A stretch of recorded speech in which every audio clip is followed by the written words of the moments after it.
艺人林姿又嫁给小亮哥22年，育有2子。10多年前复出的她，在电视台2度就业担任购物专家，也经常上通告。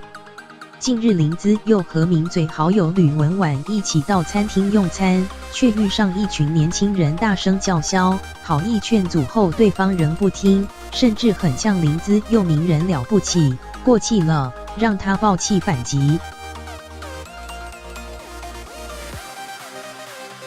林姿佑今天19日凌晨在脸书上 PO 出长文，表示自己和友人约在某餐厅吃饭，期间旁边有2桌吃春酒的年轻人不停大声嚷嚷，甚至跳来跳去，拍手叫嚣，把大厅当成游乐场。有人看不下去，请他们小声点，吕文婉也出声制止，却引来对方觉得在找麻烦。20几个人在门口很呛名嘴有什么了不起？过气了，有什么了不起的？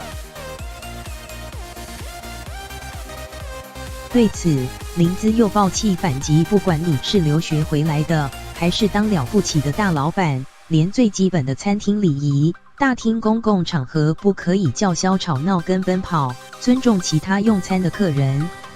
这样的礼貌都不懂，我真替栽培你的父母汗颜，干嘛不在自己开的店玩乐啊？花一点钱包一个小包厢就要使用人家一整层，是当其他客人都是屁吗？